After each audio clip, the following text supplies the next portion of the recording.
मैं प्रोफेसर शिल्पा दीक्षित शर्मा आगरा से आपके समक्ष कुछ मुद्दे साझा करना चाहती हूँ। जैसा कि सर्वविदित है कि देश इस समय एक वैश्विक महामारी कोविड-19 से जूझ रहा है। साथ ही आर्थिक मंदी रूपी दानव सबको निगलने के लिए तत्पर है। ऐसे समय में किसान जो हमारे अन्नदाता हैं, उनके मुद्दे पर, प्रवासी मजदूरों के मुद्दे पर, महंगाई भत्ते के मुद्दे पर, बैंकों की मासिक किस्त को लेकर और कई सारे ऐसे मुद्दे हैं जिन पर केंद्र सरकार ने कंबल ओढ़ा हुआ है, जिससे मानवीय संवेदनाएं तथा आम जन का आर्थिक पहलू दोनों ही शासन तंत्र से दूर हो गए हैं। अब किसानों की ही बात लें तो जब भारत सरकार को यह पहले से विदित था कि उनको अंतर्राष्ट्रीय लॉकडाउन के नियमानुसार भारत में भी इस लॉकडाउन को प्रभावी रूप से लागू करना पड़ेगा,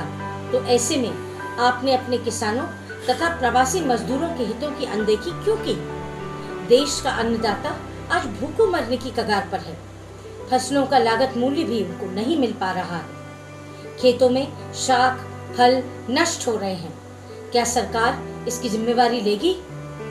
देश की विभिन्न कृषि उपज मंडी समितियां उचित दिशा निर्देशों के अभाव में अफरा तफरी से जूझ रही हैं, जिसका खामियाजा भी देश के कृषक वर्ग को उठाना पड़ रहा है।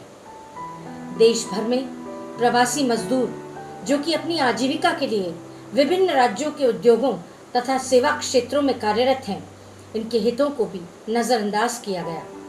केंद्र सरकार को सभी राज्य सरकारों के साथ मिलकर सूचीबद्ध तरीके से एक विस्तृत कार्य योजना का मसौदा तैयार करना चाहिए था, जिससे विभिन्न राज्यों में श्रमिकों के साथ हुए दुर्व्यवहार को रोका जा सकता था। किंतु यहाँ केंद्र सरकार की मंशा पर ही बड़ा प्रश्न चिन्ह लग गया है। 40 दिन बाद भी जब आपको राष्ट्रीय व अंतर्राष्ट्रीय दबाव के चलते अपने प्रवासी मजदूरों के मुद्दे की सुध आई, तो उसमें भी अंतर विभागीय समन्वय का अभाव दिखा, जो कि सरकार की केंद्रीकृत कार्य प्रणाली पर एक बड़ा सवाल है।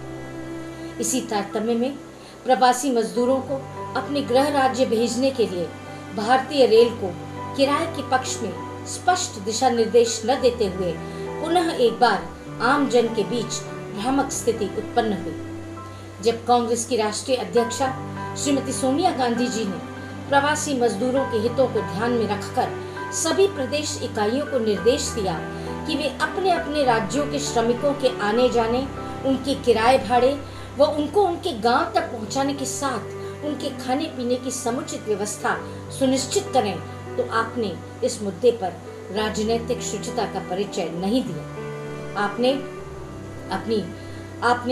अपनी व्हाट्सएप विश्वविद्यालय को अत्यधिक सक्रिय कर दुष्प्रचार आरंभ कर दिया।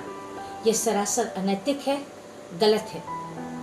मेरी इस सरकार से विनती है कि इस लॉकडाउन के परिदृश्य में तंत्र को विकेंद्रीकृत कर सभी राज्य सरकारों के अनुषांगिक विभागों के साथ सामंजस्य स्थापित करें तथा इस भारतीय गणतंत्र को और सशक्त बनाए और इस वैश्विक महामारी के प्रकोप से निकलने के लिए दलगत राजनीति से ऊपर उठकर मानव तथा मानवीयता को बचाने का एक सामूहिक प्रयास हम सब करें। जय हिंद, जय भारत।